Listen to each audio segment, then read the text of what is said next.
Hey there, listeners. Thanks for stopping by to the podcast today. Please, before you're done listening to this episode, leave us a review. If you're on Spotify, you can review now, and you can also review on Apple Podcasts. But if there's any platforms that I'm forgetting about and you can leave us a review, please do so. If you're happening to watch this on YouTube, and if you don't know, you can watch these podcasts on YouTube now, please like and subscribe to the channel and share the episode as well. So thanks for stopping by, everybody, and enjoy the episode. Knowledge is Power is where you come to hear people's life experiences to learn from. So, without further ado, let's roll the intro. Stay hungry, stay foolish. We choose to go to the moon in this decade and do the other things, not because they are easy, but because they are hard.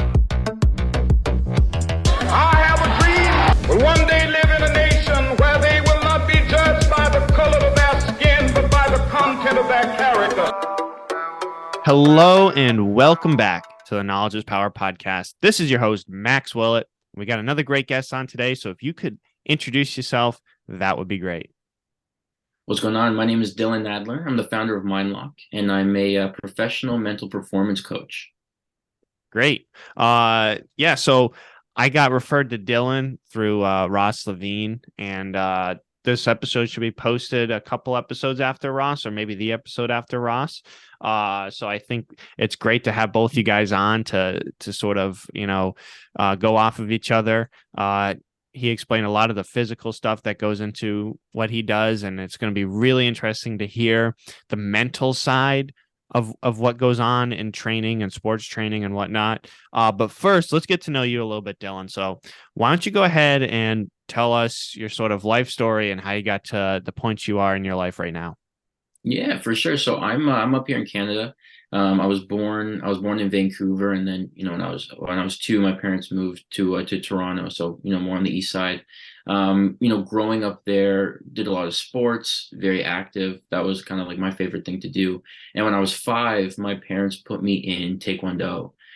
So I did that for that's kind of what I started with. And like most martial arts schools, I don't know how familiar you are with that system, but a lot of kind of traditional martial arts like Taekwondo, karate, whatever, they're more recreationally based as opposed to being like competitive, right? So, you assume martial artist, you must be a competitor. Not a lot. There's not a lot of overlap.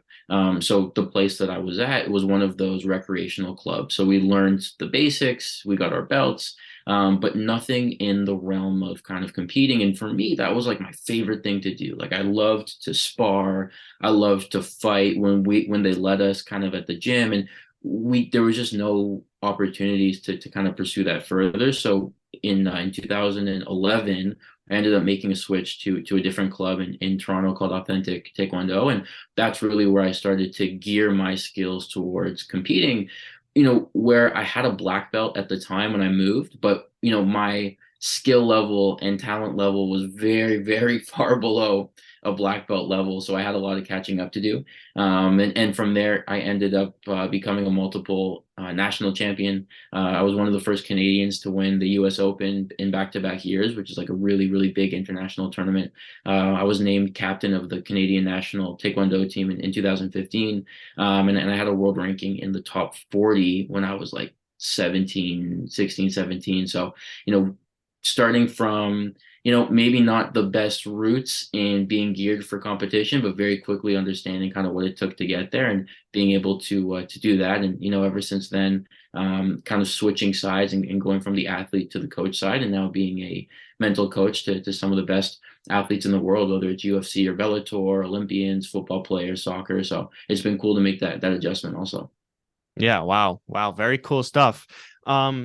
So did you say you got into Taekwondo when you were 5? Yeah. So I know this is an interesting question, but obviously you can't really remember what life was like before being involved in Taekwondo, correct? Mm-hmm.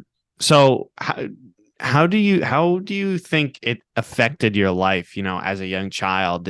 And did it help you in different life lessons or anything like that? How did it affect you? Hey, that's a good question. I think, at the end of the day, when you think about why parents put their kids into martial arts, a lot of the time it's for self-defense. A lot of the time it's for discipline. For me, I didn't really struggle growing up. Like I wasn't a kid that got into a lot of fights. So I don't have that story of I got bullied a lot and I got into fights and my parents put me to defend myself. It was more so something to do. And for me, at least the way it helped me was a lot of the traditional aspects, they call it kind of like the tenets of Taekwondo. So perseverance, indomitable spirit, integrity, right? So all of those character traits that you just don't learn in school.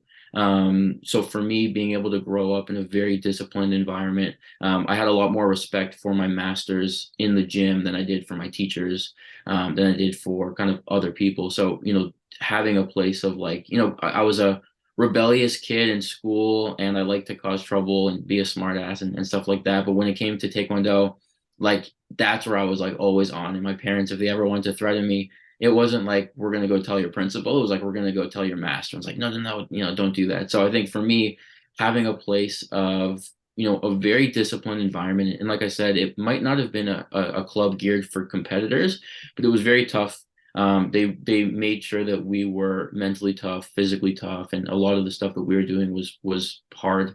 And I think growing up being a martial artist from a young kid, you learn a lot of these traits that you might not have learned as quickly, just kind of going about life the normal way.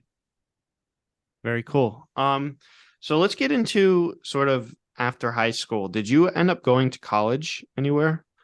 Yeah, so for me, high school was different also because that was kind of at the peak of when I was competing internationally. Yeah. So I was, I think in my grade 12 year, I think the second semester I had like 82 days or something in, and I had like 46 absences. So I was gone Wow. all the Yeah. time, traveling from Europe, Asia, you name it, just competing. So for me, high school is really where I had to figure it out, and make sure that I was staying on top of it because Taekwondo it's a great sport, but it's not a career.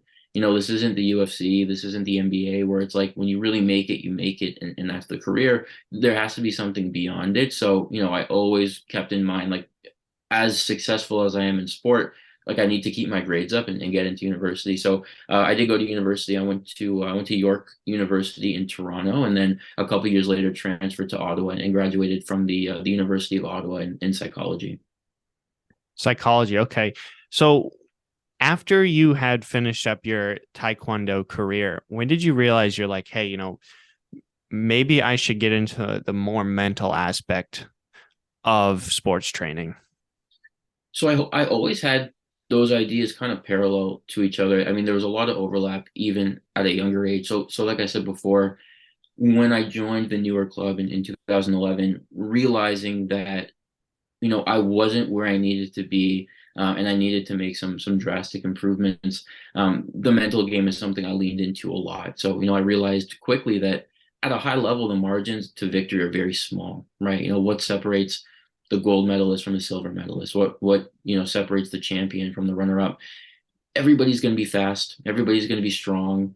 Nobody knows a certain kick or punch that the other person doesn't know. So what's it come down to? And I realized that, okay, the variable has to be something mental. It's who is able to perform through their nerves, who is able to, be flexible when the chaos of the environment is distracting. So, I put a real emphasis on really training my mentality in terms of whether it was visualizing things or meditating or studying game tape on my opponents before I would compete against them. So I always had a sense that the mental game is very important. And the more I traveled to different countries and saw different kind of Olympic programs, I realized that it was a huge missing component. I mean, every team had their team doctor, every team had their nutritionist or their dietitian, but nobody had anything on the mental side. And for me, it was, again, I was like, man, how are we missing this, right? A lot of the time when you look at underperformance, anybody that loses at a high level for the most part, you're not getting outclassed at that level. You're not getting, anything major difference wise. It's those little differences that usually come down to something mental. So for me, the fact that there were none of these high level Olympic caliber programs that, employed somebody to help with that, or even just had a program in place was like astounding. So I knew, I always knew that career wise, that was something that I wanted to do. I mean, if you looked at my like 8th grade yearbook, where it says, what do you want to be in 20 years? And everybody says fireman or actor or whatever. Mine said sports psychologist. So I guess even as a kid, I had an idea of kind of where I wanted to go with it. And I just started way sooner than I thought, realizing, hey, like I could wait and do this later. I can do this now. And, let's try it now. And if it works, great. If it doesn't work, then at least I'll know. Yeah, interesting. And so you didn't have a mental coach when you were training or anything like that, really? I competed at a really big qualification event for the Youth Olympic Games in 2014. So prior to the Youth Olympics, there was like a Canadian like fight off. So everybody kind of got together, and like the winners would represent the division, go to Taiwan and represent Canada amongst every other country to try to earn a spot in the Olympics. So prior to that, our coach had set up a few sessions with a sports psychologist to prepare for it. I think we probably did 3 or 4. And again, it was cool. It was helpful, but it wasn't life-changing. And I think that's the experience that most people have when they work with someone like that, which is like, okay, like I can see why it helps, but nothing crazy. And that's kind of the experience I had. So aside from that, maybe 2 or 3 weeks of meeting with someone with a few of my teammates, that was the exposure that I had. Okay. Yeah, so you were very lucky. You were one of the kids who always knew what they wanted to do when they got into college, and had a head start too, because you were in the profession already that you wanted to be in eventually. So how do you think that helped kickstart your career in mental training? For which part? For having an idea kind of at an early age?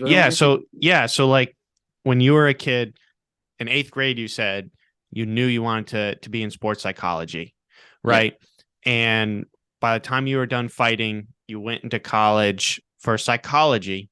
So how did being around that aspect and basically learning the different things that the other people need to know when they went to go fight, how did that help kickstart your college career and then eventually your career in mental training? Yeah, I think, I think it comes down to experience. You know what I mean? There's a lot of things that you can learn in school, and you're learning it fresh, right? So you take a course and it's interesting, or you're curious by it, but you have to learn it, right? And not to say that there weren't things to learn, but to be able to come in with an understanding of, oh, I've been there. I know what it feels like. We're talking about performance anxiety and stress factors.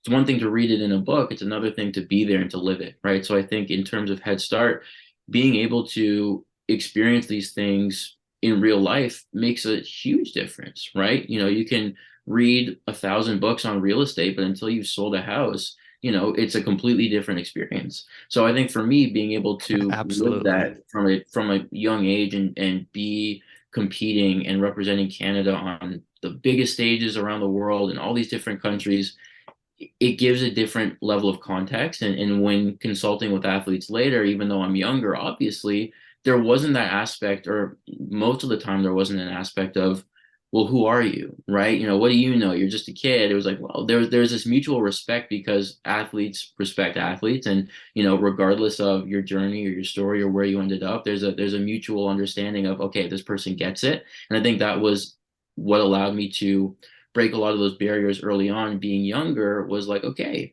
maybe I haven't been doing this for 35 years and have a PhD, but I've been in that ring with the crowd cheering and booing and the nerves and the fear. Let's work on this together. And I think that mutual respect, carried a lot of weight. Yeah. And was there anything in college that you can specifically point to and say, I use that every day in my career now, that you didn't learn prior to college? I'd love to have a long list for you, but honestly, candidly, my answer is no. I find that in university, I've never been a fan of school, honestly. And there were moments even throughout university, I was like, do I still want to do this? And I pushed through it, obviously, with, family and friends encouraged me to do it. And I did well. I mean, academically, I did well. I just didn't have a passion for it. And I think that was my challenge. I think, like you said, having a head start, how did that help me in university? I think it actually kind of hurt me a little bit because I knew what I wanted to do. I think university is an amazing environment where you're not so sure what you want. It gives you opportunities to learn. It gives you experiences trying new things and seeing what's out there.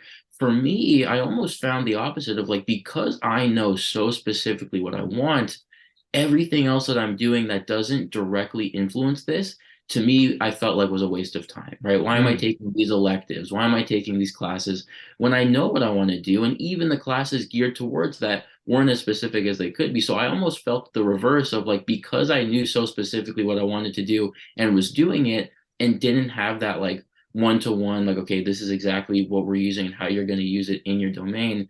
I felt it was more of a challenge. Mm-hmm. Great.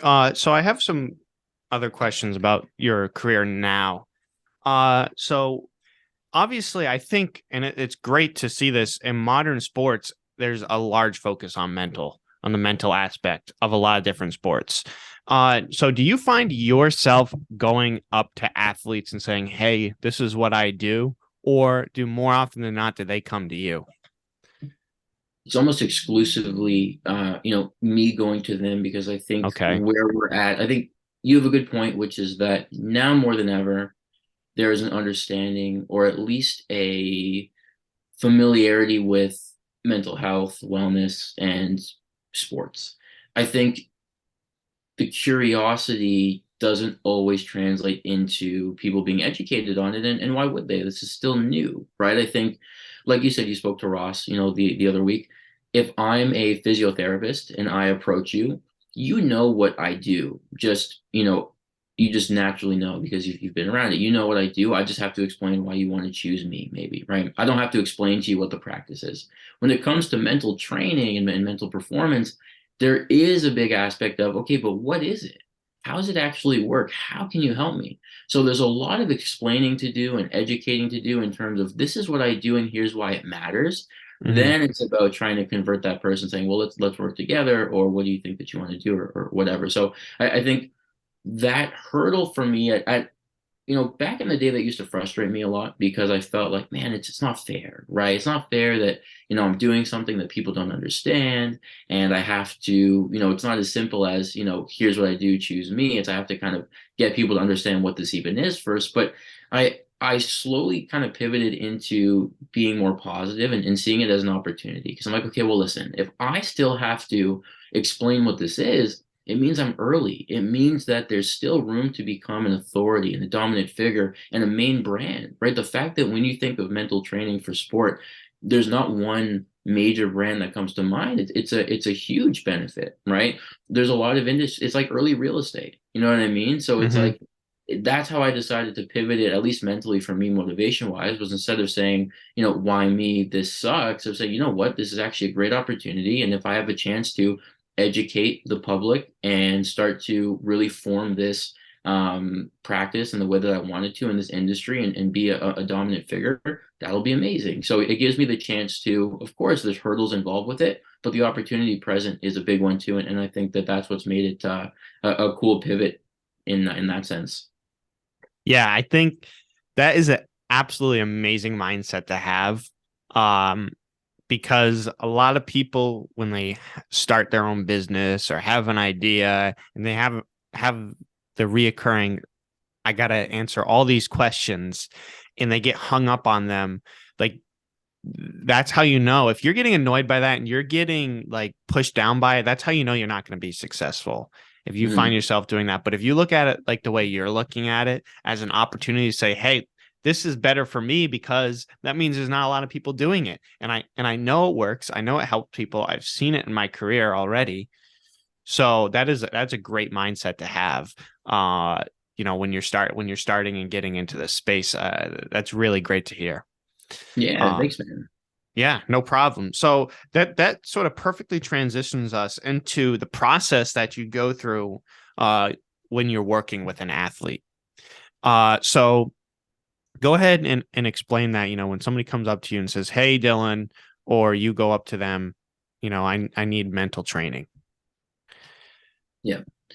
So what I say is in first, even just before it gets to that point of what is it, and why does it even matter? I say, well, listen, how much of performance is mental versus physical. And you know, I'll preface this by saying there is no answer. You know, some people say it's 50-50, some people say it's 99% mental, whatever. It's somewhere in between, right? Let's be extra conservative and call it 50-50. So performance is 50% mental, 50% physical, fair. Well, the question is when you look at your training and you look at what you do, where do those numbers align, right? How much of your training is physical versus mental? It's probably 90 to 95 to 98% physical. When you know, you have to look at what you're doing. There's strength and conditioning and cardio and technical and diet and sleep and supplements. All of these things are physical. So if you're saying that, you know, the mental game is at least 50% of your performance, well, what are we doing to train that, right? So that's a discrepancy right there. So, you know, what we're noticing now is that while, you know, a lot of people are understanding that the mental game is a big part of performance, there's a huge discrepancy between the impact of the mental game on our performance and the emphasis that we place on developing mental skills. And that discrepancy is what leads to underperformance a lot of the time, right? Times where you compete and you don't compete at the level that you're capable of, or you feel like you could have done more, or that the results didn't match, you know, what you've been seeing from yourself in training. You have to ask, well, why is there a discrepancy between what I know I'm capable of and what I'm showing when I go out there and perform? Again, you have to understand about that discrepancy, you know, the impact of the mental game on our performance compared to the emphasis of, you know, mental skills training. It's gonna create a problem, right? So that's what we do, is we really work with athletes to bridge that gap and make sure that every time they compete, not only are they physically prepared and able to do what they want, but they're mentally ready and able to execute on what they've practiced in training. So how does that actually work? It's about treating mental skills like a skill set, not just a way of thinking. I think sometimes we think, oh, mental training, mental skills, motivational speaking. Like, no, because that's a little bit less tangible, right?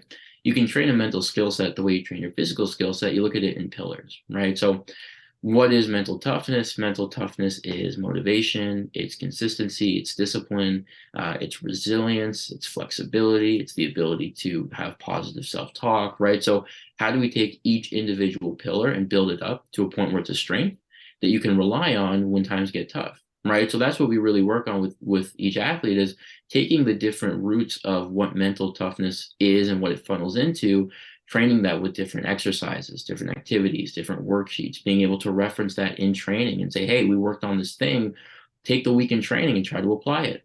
Next time we talk, let's review. How did that go? What were some hurdles? What felt really good? So a mix of kind of what I like to say is like a high structure, high flexibility balance, where there's a high structure, like there's always a plan for what we can do, but high flexibility where we can always adjust, we can always deviate, we can always kind of go with the flow and make sure that things are rolling the right way. But that's the first step, is treating mindset like any other skill set and developing it tangibly, and not just kind of saying, well, let's just do this and talk once in a while, and after 6 months you'll feel more confident. Like, you know, that's unacceptable to kind of preface it that way. So it's like, no, if we're not making an instant impact right away by taking these kind of broader concepts and turning them into tools that you can use to make an instant impact, what are we doing? And that's kind of the way that I see it.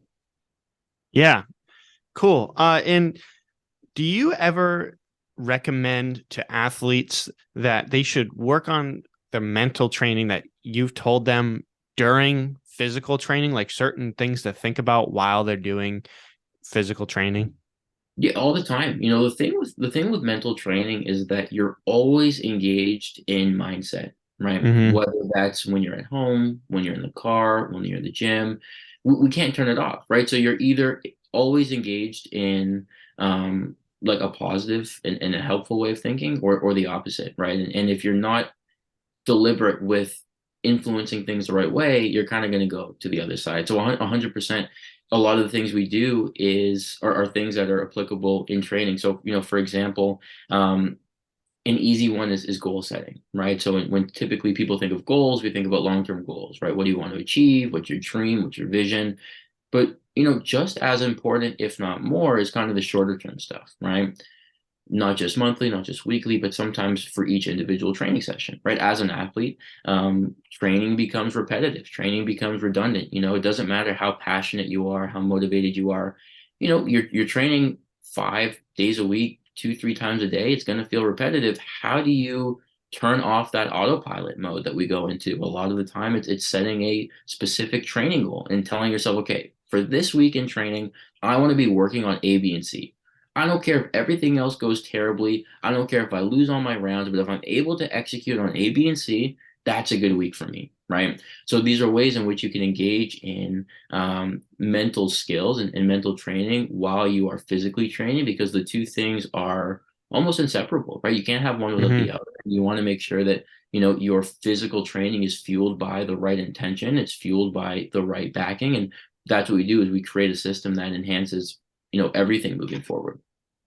So is there a baseline that you sort of apply to all different athletes from different sports, or is it different based on each sport?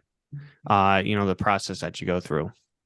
It's very similar, and it's even similar outside of sport, right? Yeah. Mental skills are so transferable. These are concepts that you can use in any specific sport, and like I said, outside of sport, whether it's in business and relationships, whatever. So things like confidence, motivation, discipline, optimism, goal setting, organization. There's times where this will work with a professional fighter. There's times where this will work with a professional tennis player or a swimmer or an Olympian. There's times where we've worked with people in business, CEOs who've come and said, hey, I have a big presentation to do or a pitch. Can we work through some of these kind of performance-based skills? 100%, right? So it's totally transferable as long as we have the right context in mind. And I think as long as we start with the context of who are you, why does this matter to you, and what are your objectives, we can form it to match anything. Yeah, interesting. And I just want to sort of backtrack a little bit and talk about that original session that you had with the mental coach. I can't remember which point of career you were in, but can you explain the biggest difference between that person that you talked to when you were a kid to the process that you go through now? Yeah, it's a good question. For me, I'm all about being hands-on. And I'm all about kind of breaking tradition and the typical relationship that you'd expect with a client. So the dynamic for my case, when me and my teammates went to visit that psychologist, was we go to their office, we sit down for 45 minutes or an hour or however long it was, and there's a topic that's brought up, we talk about it, maybe we complete something together, and we go home, right? For me, the interaction doesn't really have a start and an end point the way that it does with kind of the experience I had before. I try to treat the people I work with like I'm just another coach in their corner, that they always have access to, right? I always want to make sure that I'm available all the time, right? So after training's over, send me a DM, send me a text and say, hey, I worked on what we talked about, felt great or it didn't feel great, here's why, right? I'm always around. I'm always making sure that the communication is fully open. When I can, I'll go travel and I'll watch them train. I'll watch them compete. I flew out to Vancouver in October to watch one of my fighters fight for a belt, and I was a part of the corner. I was in the ring with him, and it was awesome, right? So taking those extra steps to make sure that like this interaction doesn't just start when the timer starts and ends when the session's over. This is a long-term thing. It's like having any other coach. So for me, that's one of the biggest differences, is how hands-on it is, whether it's from a communication standpoint, whether it's a committing and watching people train or compete standpoint, and making sure that people feel like I'm another coach that they have in their corner, another resource that they can use at any time, and not just when they book those times in. Interesting. Yeah, because I've always found sort of traditional psychology interesting. I don't know why, but I keep bringing this up, and I'm in a couple of different podcasts, but like I've been watching The Sopranos, right? And there's a bunch of psychology in that show, right? Forget about what you see. It's like everybody's got a psychiatrist. And it's just really interesting. I know it's a TV show, but I still think it's reflective on what they actually do. And sometimes I think that doing it the traditional way can hurt people in a way, because then they're just feeling bad for themselves over and over and over again. But doing what you do and being able to help people from an athletic standpoint, and then it's something that they know, right? and then being able to transfer that into actual life, I think is a lot more of a mentally healthy way to apply those skills, if you know what I'm saying. Mhm. So it's really interesting to, when you mentioned traditional psychology, that sort of sparked that idea in my Yeah. head. Yeah, Um, there's I don't know if you've seen, there's a Netflix doc called Stutz with Jonah Hill, and it basically it's an interaction. I think it's one long movie or documentary, and it's Jonah Hill basically interviewing his therapist, right? And it's interesting too because he's very non-traditional, and mhm. I very much so resonate with one of the things that the therapist said from the very beginning, and it's my opinion as well, which is that the traditional therapy or psychology, you're told, listen, your opinion doesn't matter. It's not about telling people what to do. It's about helping them figure it out themselves, right? That's like the classic thing. It's don't tell people what to do, help them get there. And I just think that that's irresponsible. You know what I mean? Like when you hire someone or you reach out to somebody, you're valuing their experience, you're valuing their opinion. And as much as we'd all love to say it, there's no such thing as being objective in this, right? You know, if you could hire, like I haven't watched The Sopranos, but if you're saying that everybody has a psychiatrist or psychologist, I bet they all have very different personalities, right? Mhm. So, you know, when you bring somebody on to help you, you're bringing on who they are as a person, you know, individually, of course, what they've experienced as well, and they try to keep it objective. But you know, if I was going to hire a coach for myself, I would want someone.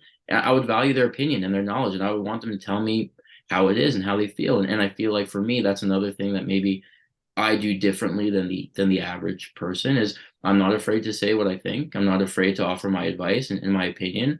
You know, it's not the law. It's not like, hey, because I said this, it's what we're gonna do. But it's like, Mhm. no, I'm not just gonna listen to you and say, mm-hmm, mm-hmm, how do you feel? And then let the hour go by, and then you think, well, what did I really get out of that? You know?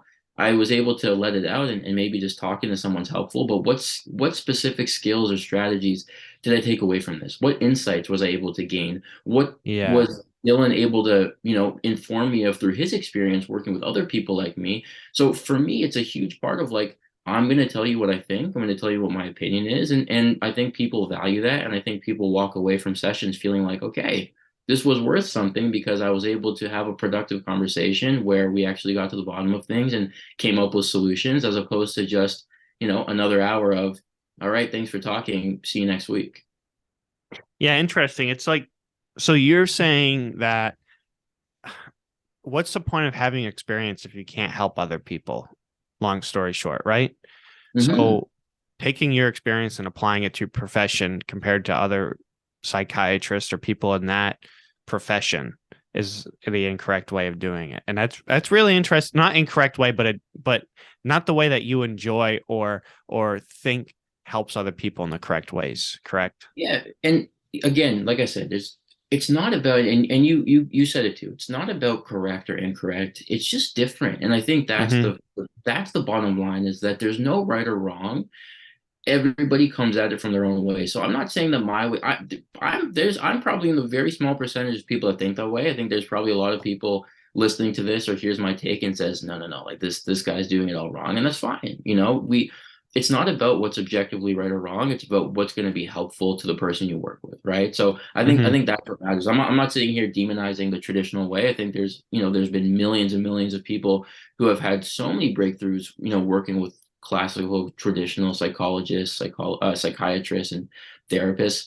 Great, you know, I'm not bashing on that. It's just different, and I choose to approach it using as much context and experience as I can, and put that personal touch, because that's what I would want, and that's typically how I do things, right? You know, if you are um, if I have a website and I want to fix the SEO on it, and I hire a marketing person or a business coach, and I say, how do I make my SEO better? I don't really want to hear like, well, what do you think? Right? Or, Yeah. well, you know, you just want to make your website like a little bit more whatever. Like, I want strategies. I want them to say, okay, listen, here's what we should do. You know, you should start with this. You should start with taglines. You should start with keywords. And then what we're going to do is we're going to work on this and this. And if it works, great. If it doesn't work, we'll adjust.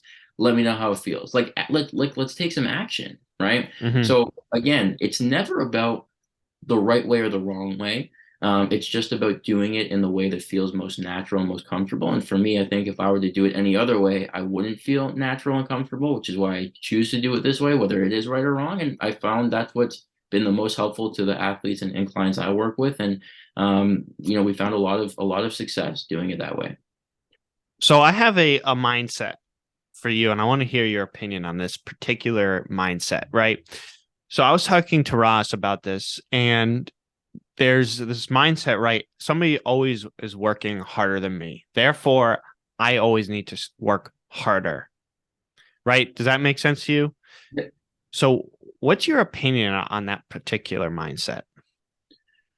I think, again, this is kind of a cop-out answer, but I'll try to get, more direct with it. Everybody's different. Everybody has different things that motivate them. Someone like Ross, he's the type of person where I think that motivates him to push harder, right? When he wakes up in the morning and he doesn't feel like going, he's the champ. He has no choice. If he doesn't go, there's a bunch of guys in that division that want his belt. They want his property. He has to go to the gym and do it no matter what, right? And I think that's incredibly motivating. But the thing with Ross is that Ross is very educated on recovery and rest, and he knows how to balance himself. There's a lot of people who the anxiety around feeling like somebody's always outworking them almost forces them to overdo it to the point where they burn out quickly, right? So I think it's an interesting dynamic where some people can thrive with that mindset. Some people, it causes more anxiety than it does motivation. And I think it's important to understand yourself. I think the way that I like to frame it when it comes to kind of quality and quantity is it's like you'll never win the quantity game, but you can win the quality game, right?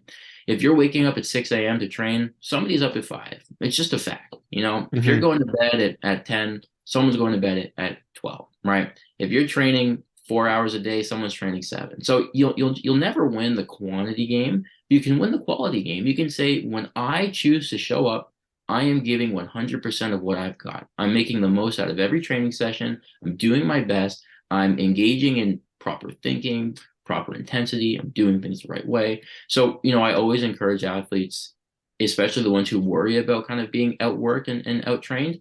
Don't worry about the number of hours, work on the quality of what you're doing. And again, when it comes to those little nuances of things like that and mindsets, everybody's going to have different things that inspire them. So it's, again, not to say that that's the right way of thinking or the wrong way of thinking. For some people, it's going to motivate them. For some people, it's going to stress them out. So I think the baseline is, listen, do it your way, because the last thing that you can do is try to copy somebody else and mimic them and make it perfect. So figure out what works best for you, drill that. And that's typically how you'll find the best results. That is not a cop-out answer. That is a very good answer. Okay. No, yeah, because I like to watch some think tanks sometimes, and they talk about things like that. And there's always a person on there who is a sympathetic, and they feel bad for everybody. And then there's a guy on there who's the hardcore kind of guy that's saying, no, this is the way to think. But you're completely right. Everybody's different. You have to apply different mindsets to different people, right? And that brings me to my next question. Is there a particular mindset that you feel yourself sort of recommending to a lot of different athletes? Yeah. I think the mental skill of reflection and self-awareness is very, very important. I think there's a few, honestly. I think there's a lot of themes. I can touch on a few too. So the first one is actively engaging in reflection, right? As people who are always prisoner to the present moment, right? We can't go back, we can't go forward. We're just always in the now. Time flies, time flies. And it's, if we're not being very mindful about the progression we've been making, it's hard to assess how far we've come, right? You've had all these episodes of your podcast, and, how many times have you gone back and listened to the first 5 or the first 10, right? So, how many times have you done it? I would say quite a few. Okay. I've been doing it for a year and a half now, and it's kind of crazy. It doesn't feel like that long, and I'm almost on my 50th episode, which is crazy as well. And I think it's really healthy for me to go back, and I sort of see my progression as a person.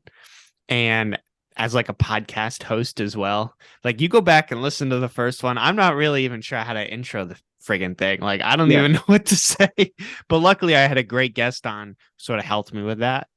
But yeah, I go back and listen to quite a few. So that, you know what? So that's amazing, and that's exactly what I think more people should be doing. Like you said, the insights of understanding how far you've come, the progressions you've made, because I'm sure there's times where you're like, man, am I even doing this the right way? And you're like, well, yeah, because look at how much I've struggled early on. I struggled with my intros and this and that, and now my intros are solid. So like clearly I've gotten better. When we don't do that, when we don't engage in kind of reflecting, we don't know where we're at. We don't know how far we've come. It's easy to still feel like you're not good enough, or you're not doing the right thing. So a behavior that I try to encourage everybody to do is to reflect and to journal a lot after training, right? Go to Walmart, grab a $3 notebook, throw it in your gym bag, and after every training session, write it down. Write down what you did, how it felt, what were some moments that frustrated you, what were some moments that you thrived in, and how can you better inform next training session, right? Something as simple as that. Because there's a quote that I really like, and it says, you have to collect the dots to connect the dots, right? You can't see trends that you haven't you haven't gathered the info for, right? So when we just train and train and train and train, and we do that in perpetuity, I mean, how do I really know how much I've developed over the past little bit? How do I know where I've struggled and where I've thrived? The ability to document your progress and look at that process along the way is massive. So I think, one of the mental skills or training tools is get a training journal, throw it in your bag. And even if you're not an athlete, you can still do this. At the end of your day, write it down. How did I feel today? What were my energy levels like? Was today a really productive day, and why? Did I wake up extra early? Did I have a good meal? Or was today kind of a slower day where I didn't feel like doing anything? Did I not sleep that well last night? Did I skip lunch? Did I kind of get distracted on my phone? Right? We can all engage in that, which is just documenting. And it doesn't have to make sense right away, but it will. And I think that's the important part is, again, you take a month of doing this. Let's say all of January, you decide every day I'm going to write in this journal. It doesn't have to be long. It can be 2 sentences. It could be a full page. If you don't like to write, open up your phone, record in your voice memos, and just talk about the day. Here's what I did. Here's how I felt about it. And here's what I want to do tomorrow, right? As simple as that. Well, guess what?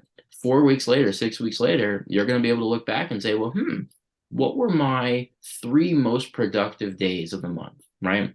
And you look at that, you break it down. Well, why? Then you go again, what were my 3 kind of most challenging days? Again, maybe see some trends. Maybe go, oh, interesting. On my 3 most productive days, I was actually doing, X, Y, and Z. Interesting. I didn't realize that on the days where I woke up an hour earlier, I actually felt way better. Usually I don't wake up that early because I feel tired and I feel like that fatigue will impact my day. But, if I actually found that getting up out of bed when I look at my 3 best days were those days.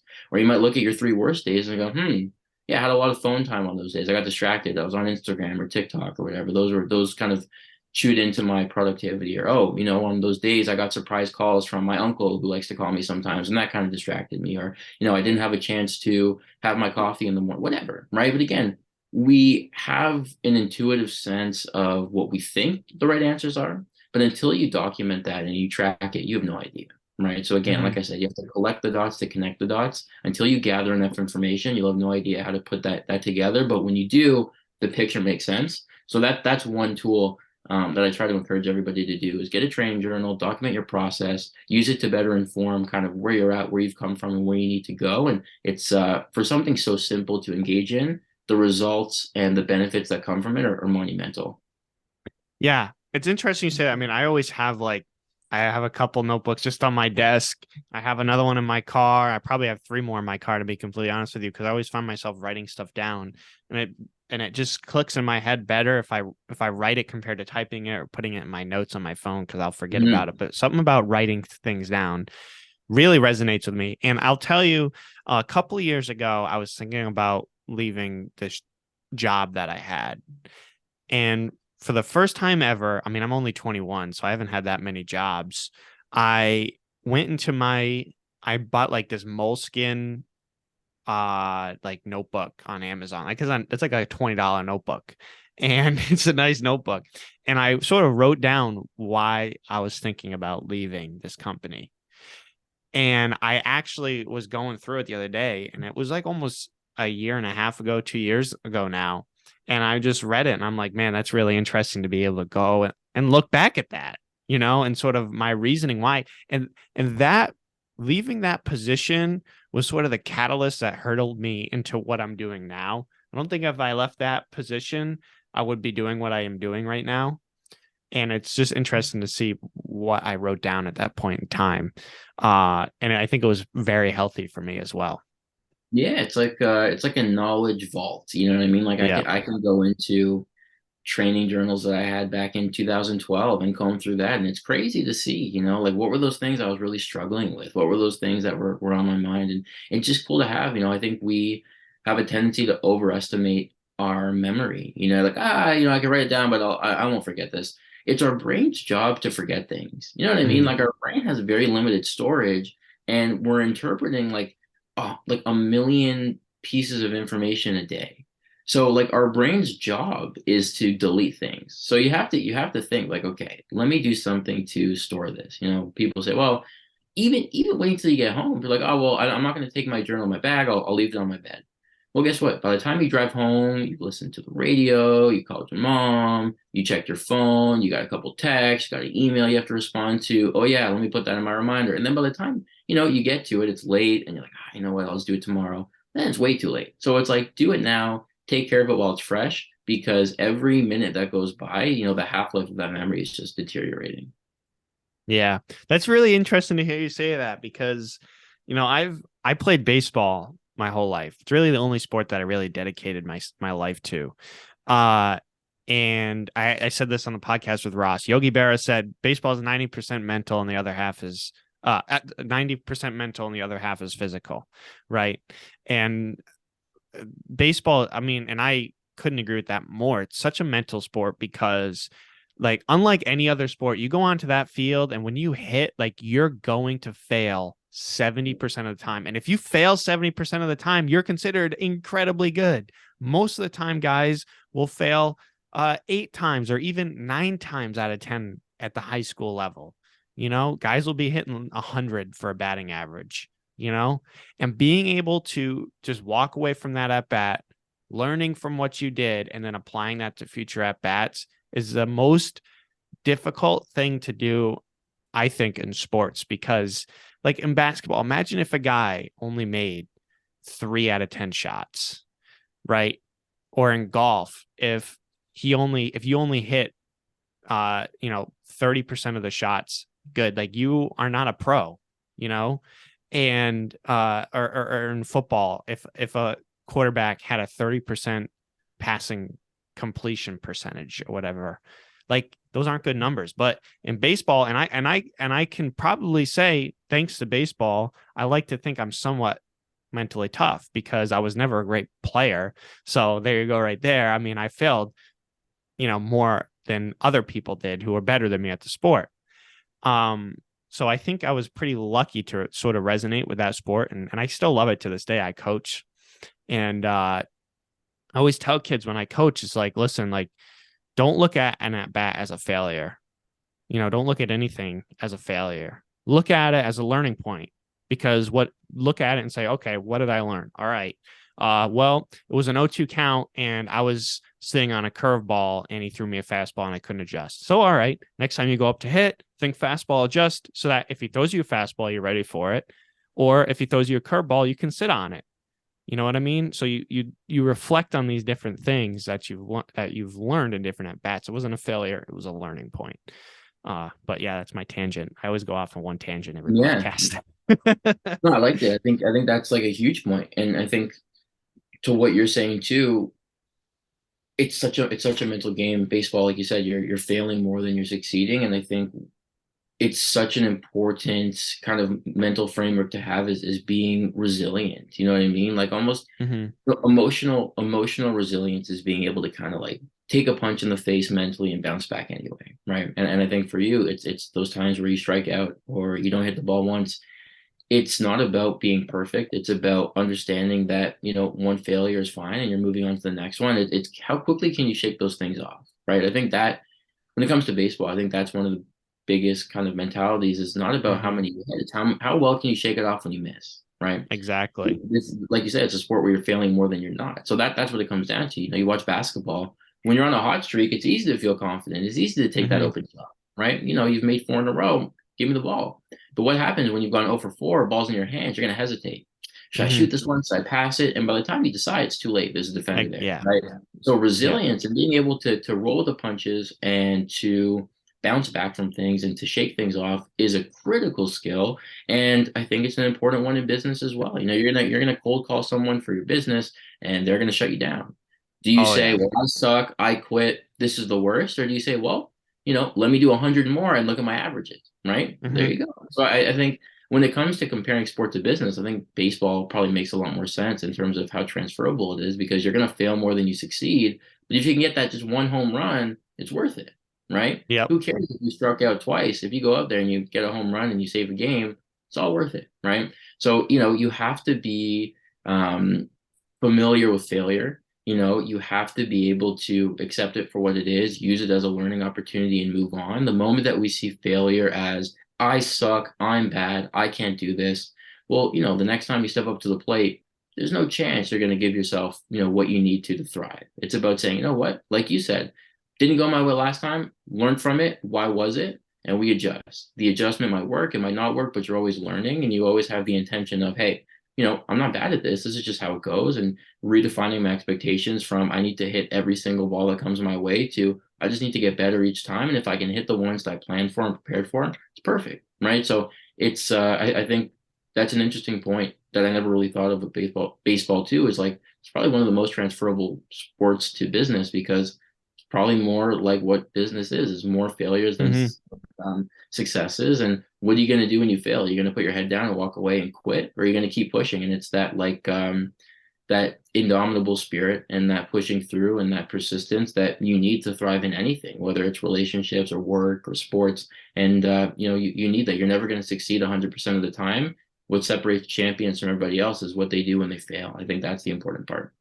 Absolutely. Yeah. And one of my last questions, can you point out any athletes in particular? You don't have to say names, but you can tell a story of how this person came to you or you went to them and you turned their athletic career around. Is there any stories that come to mind particular? Like I said, you don't have to name anybody. You can just tell a story.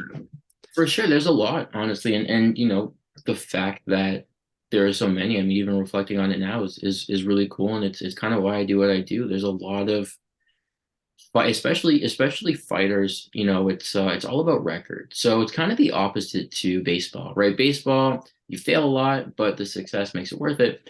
With fighting, your record is everything. Mhm. Every loss is another it's another L on your record. And, when it comes to making big shows, people are very cautious about that. So when you start to lose a few, it could be a downward spiral for a lot of people because, you start to make bad decisions, right? If I've lost a few in a row, I want to quickly get that back at whatever cost, right? So maybe that means taking on an opponent maybe I'm not ready for. Maybe it means taking a short notice fight that I haven't had time to train for.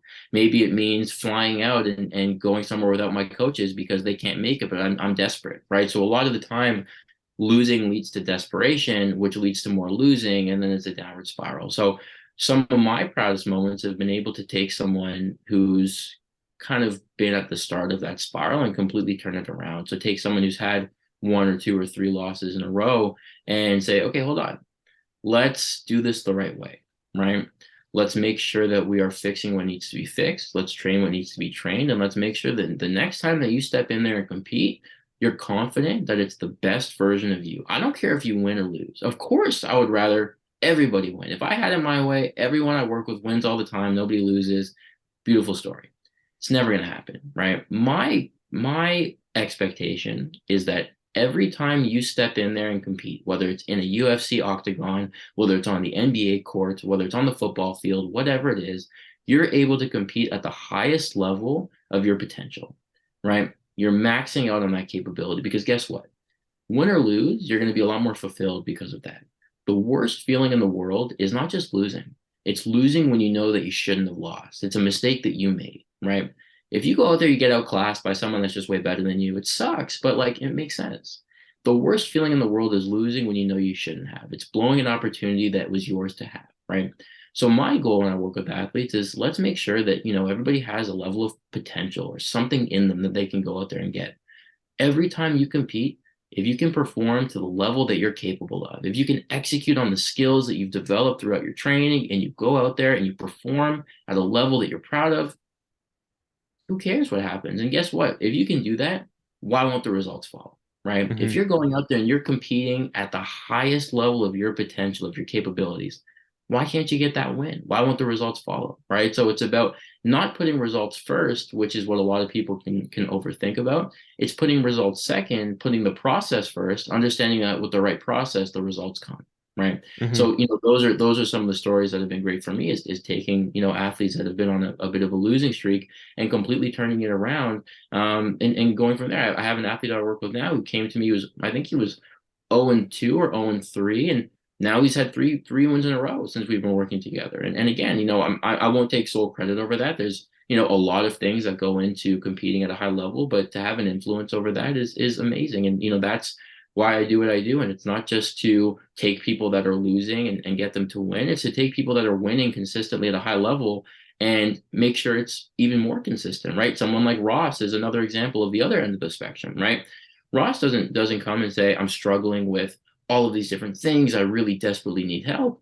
Ross is incredibly mentally tough. He's incredibly motivated and disciplined and driven. And I think he's a perfect case study to show that someone like that can still benefit and thrive with a mental trainer and a mental skills program. It's let's take what you're naturally good at and naturally gifted at, and let's stretch that out. Let's see what we can do when we really take that foundation that's so rich and add to it, right? I think a big misconception about mental training is, well, what if I don't struggle with anything? I don't have motivation issues. I don't have low self-esteem. Maybe I don't benefit from a mental performance coach or a mental coach or mental skills training. It's the opposite, right? Floyd Mayweather, best boxer out there, arguably, still has a boxing coach, right? He doesn't just show up and say, well, I don't need to train anymore because I'm so good. It's like, no, because you're good is why you need to train even harder, right? So when you show up to something like this, you could be incredibly tough and gritty and talented and focused and motivated. So if you have such a rich foundation that you haven't done anything with, imagine how much we could stretch that out if we start to incorporate the right tools behind it. So wherever you're coming at this from, there's so many ways to benefit. And I think that's one of the things that I try to push is the narrative of like, hey, it's not about taking someone that's bad and making them good. It's taking someone that's amazing and making them even better for a consistent amount of time until they want to stop. Great. Well, I appreciate you sharing that. And the last question I have for you, and I ask everybody on the podcast this question: if you could leave the listeners with one piece of advice, it could be business, life, anything you want it to be, what would that piece of advice be? It's a good question. I think for me, a really important piece of advice that not only I pitch, but I also live by myself is the importance of being flexible. We think of toughness as forward motion, being able to just push through and persist. A big part of toughness is being emotionally flexible, going with the flow. When something throws you off, letting it roll off your shoulders. Something as simple as, you were really expecting, you pitched something to a client, you were really expecting it to go your way and it just didn't. What are you going to do? You can't control that. It's done, right? Do you get really upset by it or you just roll with it, right? You are sitting in traffic and it pops up unexpectedly. Again, same thing. What are you going to do? Drive through it? You can't. You have to just roll and say, well, this is what it is. I have a meeting in 20 minutes I'm going to be late for. What can I do? Maybe I can call them quickly, let them know, right? Like being flexible, I think is one of the most important things that we can be, because life is too dynamic. And like it's too dynamic to not be flexible, right? You can't stick your feet in the sand and say, this is how it's going to be. I said it was going to be this way, so it has to happen. Anyone that's very rigid is very vulnerable, right? Because then they get set off very easily. There's a lot of people that are like super tough, quote unquote, that like look like they're killers, but they're like, very rigid. And sometimes from a fighting standpoint and a fighting example, the easiest people to fight are the people that just see red and push forward like a bull, because then you can really manipulate that, right? Same thing with business. What do you do when your pitch deck doesn't load and you have to ad-lib it, right? Are you going to freak out? You're going to roll the punches, right? What are you going to do when your haircut gets canceled and you have to just show up anyway and you feel like you don't look like yourself? Whatever, little things, right? It could be the tiniest thing like that, or it could be monumental things. It's what are you going to do and how do you respond when things don't go your way? Be flexible, go with the flow, roll with the punches. You're always a lot better off doing that. And again, it's a skill. Doesn't matter whether you naturally have it or you don't naturally have it. It's a skill you can work towards. It's just about being mindful that it is a skill. Emotionally flexible, go with the flow, roll with things. I think if everybody can equip that mental trait to their arsenal, we'll be way better off and way less stressed out a lot of the time. Great. Well, that's a very great piece of advice. Thank you for sharing that. And thank you for coming on. I've had an absolutely amazing conversation with you, and I've learned a lot throughout this conversation as well. Thanks a lot, man. Yeah, this was awesome. It was great to hear to your perspective on things too. This was great. Yeah, thank you very much. And thank you, everybody, for listening to the Knowledge is Power podcast. Make sure if you want to hear this episode or any other episode before it's posted on widely available platforms, you can subscribe to the Knowledge is Power podcast on Patreon for as little as $3 a month. You can get early access to episodes weeks before they're available. So make sure to subscribe to Knowledge is Power and support the podcast. Also follow Knowledge is Power on Instagram. And thank you guys again for listening, and I will catch you in the next